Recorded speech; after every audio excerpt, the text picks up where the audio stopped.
Hi అండి. ఎలా ఉన్నారు?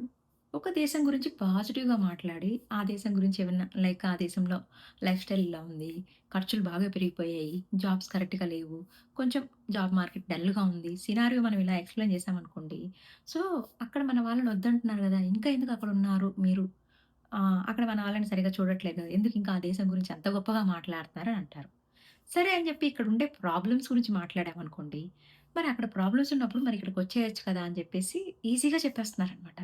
కానీ ఇక్కడ ఒక నిజమేంటంటే, ఏ దేశం పర్ఫెక్ట్ కాదు. పూర్తిగా యూజ్‌లెస్ కూడా కాదనమాట. అంటే యూఎస్ఏలో జాబ్ టెన్షన్స్ ఉన్నాయి. వీసా టెన్షన్స్ ఉన్నాయి. జాబ్ మార్కెట్ అన్‌సర్టెనిటీ ఉంటది. ఇంకా ఈ ఇమిగ్రేషన్ రూల్స్ అయితే రోజుకొకలా మారుతున్నాయి. ఇవన్నీ నిజమే. కానీ అదే సమయంలో యూఎస్ కొంతమందికైతే కెరియర్ ఇచ్చింది కదా! ఫైనాన్షియల్ గ్రోత్ ఇచ్చింది కదా! కొత్త ఆపర్చునిటీస్ ఇచ్చింది కదా! కొత్త ఎక్స్‌పోజర్ అవకాశం ఇచ్చింది కదా! ఇవన్నీ కూడా మనం యాక్సెప్ట్ చేయాలి గదా! అందుకే ఈరోజు చాలా మంది అడుగుతున్న ఒక క్వెషన్‌కైతే ఆన్సర్ తెలుసుకుందాం. చాలామందేంటంటే, అన్ని ప్రాబ్లమ్స్ ఉన్నాయి కదా! అన్ని ప్రాబ్లమ్స్ ఉన్నా కూడా ఎందుకు యూఎస్ఏ అవసరమా అంటే గనక, నా ఒపీనియన్ ఏంటంటే, ప్రాబ్లమ్స్ ఎక్కడైనా ఉంటాయి. యూఎస్ఏని సపోర్ట్ చేస్తున్న వీడియో కాదు. అట్లా అని చెప్పి ఇక్కడ ప్రాబ్లమ్స్ లేవని చెప్పే వీడియో కూడా కాదనమాట. ఇక్కడ ప్రాబ్లమ్స్ ఉంటాయి. At the same time benefits కూడా ఉంటాయి. ఒక చిన్న ఎగ్జాంపుల్. ఒక క్రికెట్ కోచ్ తన ప్లేయర్‌కి డైలీ ప్రాక్టీస్ చేయండి. మంచిగా డిసిప్లిన్‌గా ఉండండి. కంట్రీ కోసం ఆడండి అని చెప్పి చెప్తా ఉంటాడు. ఇప్పుడు ఆ ప్లేయరు ఆ కోచ్‌ని రివర్స్‌లో అట్లయితే మీరు కంట్రీ కోసం ఆడట్లేదా? మరి మాకెందుకు చెప్తున్నారని అడిగితే ఎంత మీనింగ్‌లెస్.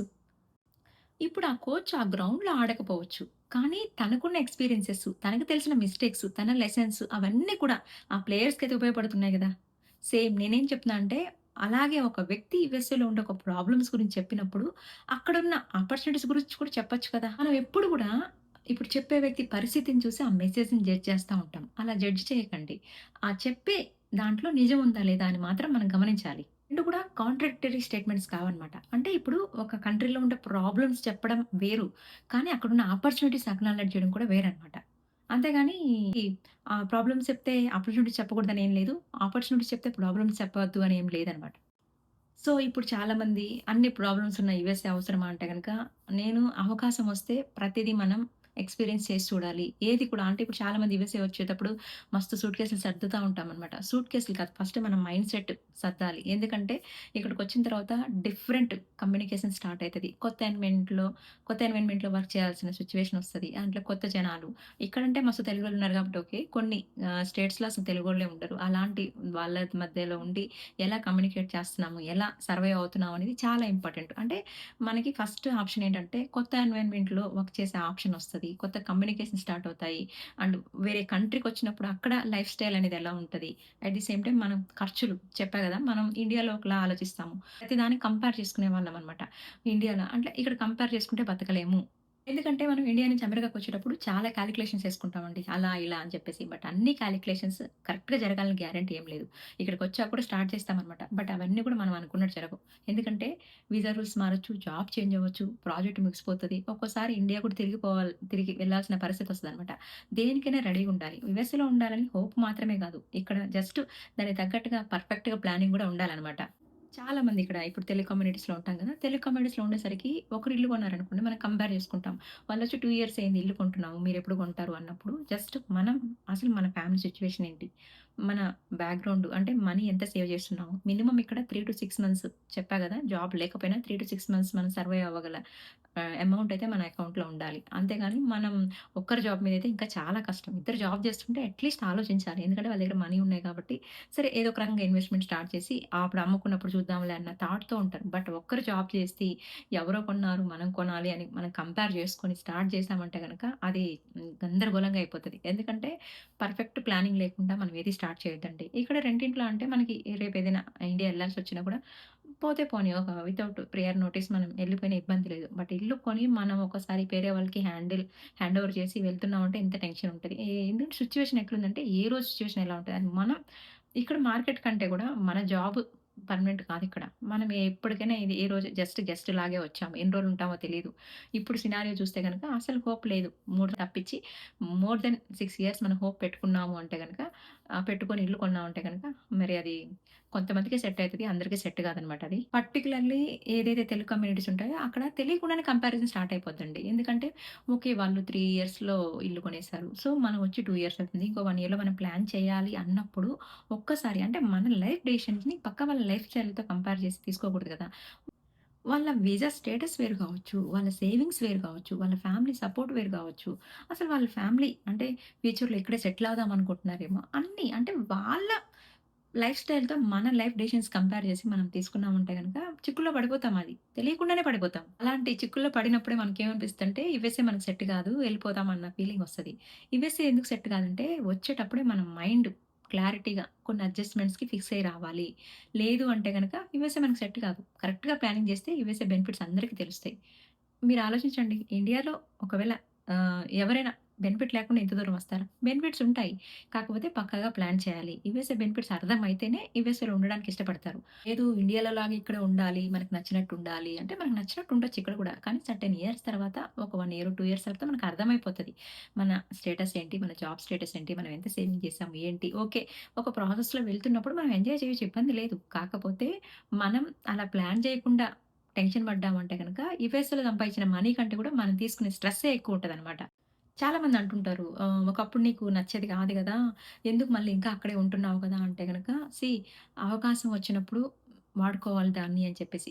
చాలా మందికి అవకాశం కోసం ఎంతమంది వెయిట్ చేస్తున్నారో నాకిప్పుడు తెలుస్తుందనమాట. అది ఇక్కడికొచ్చాక ఎంతమంది ఈవెన్ నాతో ఫోన్ కాల్స్ మాట్లాడేటప్పుడు కూడా ఎందుకంటే హెచ్-1బీ గురించి లాటరీ తగిలినా, తగలకపోయినా ఈ 100కే అని చెప్పి ఎన్ని టెన్షన్స్ నా ఒపీనియన్ ఏంటంటే నేనైతే ఒక కొత్త జర్నీ స్టార్ట్ చేశాను. ఎందుకు అంటే వచ్చిన 3 మంత్స్ బాగా సఫర్ అయ్యానన్నమాట. స్ట్రెస్ ఫీల్ అయ్యాను. దాని ఎఫెక్ట్ పిల్లల మీద పడింది. ఫ్యామిలీ మీద పడింది. సో, నేనింకా అర్థమైపోయింది.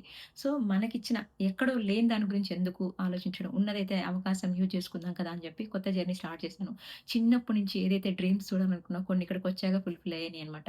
పిల్లలకి కొత్త ఎక్స్‌పోజర్ వచ్చింది. కొత్త కమ్యూనికేషన్స్ కొత్త అంటే ఇండిపెండెంట్‌గా ఉంటాను నేను యాక్చువల్లీ. ఇక్కడికొచ్చాక ఇంకా ఇండిపెండెంట్‌గా ఉండడం అలవాటైంది. ఎవరి మీద డిపెండ్ అవ్వకుండా. అంటే లైక్ ఏది అవసరం, ఏది అవసరం లేదో క్లియర్‌గా అర్థమైంది ఇక్కడికొచ్చాక. అండ్ మన మీద మనం ఎక్కువ ఫోకస్ పెట్టుకోవడము. ఇక్కడ మనకి కంపారిటివ్‌లీ ఇండియాలో కూడా టైం ఉంటదండి. నేను కాదనట్లేదు. బట్ ఇక్కడికొచ్చాక ఎట్లా ఉంటదంటే ఎక్కువ ప్రతిసారి చెప్పా గదా! ఫ్యామిలీ కరెక్ట్‌గా ప్లాన్ చేసుకొని ఈ వీక్ వాళ్ళ ఇంటికెళ్ళాలి. ఆ చుట్టాలు, ఫంక్షన్‌లని. బట్ ఇండియాలో మనం ఎప్పుడు కావాలంటే అప్పుడు ఎళ్తా ఉంటాం. బట్ ఇక్కడేందంటే ఎక్కువ వాళ్ళ మీద వాళ్ళకి ఫోకస్ చేసుకునే టైం ఉంటదనమాట. జాబ్ చూసుకుంటారా? ఫుడ్ తింటారా? సాయంత్రం ఎక్సర్‌సైజ్ కంపల్సరీ ఏదో ఒక యాక్టివిటీ లేకుండా మాత్రం నేను ప్రతి ఒక్కరిని గమనిస్తున్నాను. ప్రతి ఒక్కరు అబ్బాయిలు కానీ, అమ్మాయిలు కానీ అందరూ ఏదో ఒక యాక్టివిటీ లైక్ జిమ్ము, వాకింగా, థ్రెడ్‌మిల్ లైక్ వాళ్ళు యోగాని ఏదో ఒక యాక్టివిటీ అయితే చేస్తారు. అది కూడా నేను చాలా వాచ్ చేశాననమాట అందరిలోని. అందరికీ అదే ఎక్స్‌పీరియన్స్ ఇస్తుందని చెప్పలేదు. కాకపోతే కొంతమందికి యూఎస్ అనేది కెరియర్ గ్రోత్ ఇస్తది. కొంతమందికి ఫైనాన్షియల్ గ్రోత్ ఇస్తది. కొంతమందికి family tensions, visa tensions, job tensions అన్నీ ఉంటాయి. కానీ కొంతమంది పిల్లలు ఎక్స్‌పోజర్ ఇస్తది. సో, ఎలా అంటే అన్ని ఎక్స్‌పీరియన్సెస్ ఒకలా ఉండవు. ఒక్కొక్క ఎక్స్‌పీరియన్స్ ఒకలా ఉంటుంది. నా ఎక్స్‌పీరియన్సెస్ మాత్రమే ఇవి. అర్థమైందా? చాలా మంది అడిగే క్వెషన్స్‌కి ఆన్సర్ యూఎస్ఏ అవసరమా? అవసరం లేదా? అనే క్వెషన్ కంటే కూడా మన మైండ్ సెట్‌కి యూఎస్ఏ సెట్ అవుతుందా? అసలు నేను అక్కడికెళ్ళి సర్వే అవ్వగలనా? సో, నేను ఆ కంట్రీలో ఉండగలనా? లేదా అనేది మనం డిసైడ్ అయ్యి రావాలి. మనం చాలా అనుకుంటామండి. లైఫ్ మొత్తం మన కంట్రోల్‌లో ఉండాలనుకుంటాం. లేదు మనం ఎప్పుడు ఎవరికి ఏ అవకాశం వస్తదో తెలీదు. చాలా మంది అవకాశం కోసం ఎదురు చూస్తా ఉన్నారు. వాళ్ళకి అవకాశాలు లేవు. అనుకోకుండా కొంతమందికి ఆపర్చునిటీ వస్తది. ఆ ఆపర్చునిటీస్‌ని ఇన్ టైమ్‌లో మనం యూజ్ చేసుకోవాలి. కేవలం డాలర్ కోసం వస్తే గనక ఎక్కువ డిసప్పాయింట్ అయ్యే అవకాశమే కనిపిస్తదనమాట. ఛాన్స్ కూడా ఉంది. ఎందుకంటే మనం అలా కాకుండా learning, career growth, exposure, life experiences కోసం వస్తే అంటే అలాంటి రిజల్ట్ ఏదైనా మనం చూస్తే గనక మనకి ఏదో ఒక వాల్యూ అయితే తప్పకుండా ఉంటదనమాట. డెస్టినీ అంటారు గదా! డెస్టినీ నమ్ముతారా మీరు? డెస్టినీ అంతే. మనకేదైనా ఒక అవకాశం వచ్చినప్పుడు దాన్ని ఎవాల్యుయేట్ చేయాలి. బ్లైండ్‌గా యాక్సెప్ట్ చేయకూడదు. అలా అని చెప్పి ఫియర్‌తో రిజెక్ట్ కూడా చేయకూడదు. మన ఫ్యామిలీతో కూర్చొని డిస్కషన్ చేసుకొని అంటే కాలిక్యులేషన్ చేసుకుంటారు గదా! కాలిక్యులేషన్ చేసుకొని మనకి ఈ నిర్ణయం కరెక్ట్ అయిందా? కాదా? అని చెప్పి మంచిగా డీప్ డిస్కషన్ చేసేసుకొని తీసేసుకుంటే అయిపోతది. అంతే. అంటే ఇక్కడ నేను కొన్ని ప్రాబ్లమ్స్ గురించి చెప్తున్నప్పుడు నేనిక్కడ కంట్రీని హేట్ చేస్తున్నట్టు కాదు. అలా అని చెప్పి నేను ఏదైనా బెనిఫిట్స్ గురించి చెప్తున్నప్పుడు ప్రాబ్లమ్స్‌ని హైడ్ చేస్తున్నట్టు కూడా కాదు. నిజంగా ఒక కంట్రీని అర్థం జేసుకోవాలంటే, అక్కడున్న బెనిఫిట్స్‌తో పాటు ఏవైతే పాజిటివ్ ఉంటాయో, దాంతో పాటు నెగటివిటీని యాక్సెప్ట్ చేసినప్పుడు మాత్రమే మనకి ఆ కంట్రీ గురించి క్లియర్‌గా అర్థమవుతది. నా ఒపీనియన్ ఏంటంటే, యూఎస్‌లో సెటిల్ అవ్వడానికి ఓన్లీ డాలర్ సాలరీ ఒకటే సరిపోదనమాట. అన్‌సర్టెనిటీని హ్యాండిల్ చేసే ఒక మైండ్ సెట్ కూడా ఉండాలనమాట. మీ ఒపీనియన్ ఏంటి? యూఎస్ఏ అనేది ఇప్పటికి మీ ఒపీనియన్‌లో మంచి ఆపర్చునిటీ అనుకుంటున్నారా? లేదంటే జాబ్ ప్రెజరా? కాస్ట్ ఆఫ్ లివింగా? లేదంటే వీసా అన్‌సర్టెనిటీయా? మీ ఒపీనియన్ ఏంటో చెప్పండి. ఇప్పటికి యూఎస్ఏలో రావాలనుకున్న వాళ్ళు కరెక్ట్‌గా ప్లాన్ చేసుకొని అంటే ప్రాపర్ ప్లానింగ్ అనేది ఖచ్చితంగా ఉండి మీ మైండ్ సెట్‌ని కరెక్ట్‌గా ఏదేటైనా గూడా నేను హ్యాండిల్ చేయగలనే మైండ్ సెట్‌తో ఉండి అంటే చిన్నది ఏదైనా ప్రాబ్లమ్ వస్తున్నా తట్టుకోలేకుండా అలా కాకుండా ఏదైతేనా కూడా నేను హ్యాండిల్ చేయగలననే మైండ్ సెట్‌తో ఉండి కొన్ని వాటికి అడ్జస్ట్‌మెంట్ అయ్యి ఇక్కడ అప్ అండ్ డౌన్స్ వచ్చిన వాటికి సర్దుకొని ఉండగలిగితేనే యూఎస్ఏలో మంచి గ్రోత్ అనేది ఉంటుంది. సో, యూఎస్ఏ అయితే నాకు చాలా నేర్పించింది. అంటే చాలా ఎక్స్‌పీరియన్సెస్ ఇచ్చింది. అందరికీ అలా అయితుందని నేను చెప్పను. కాకపోతే మీ ఒపీనియన్ ఏంటో కూడా కామెంట్‌లో చెప్పండి. వీడియో నచ్చితే లైక్ చేయండి. Thank you for watching. See you in the next video. Bye by.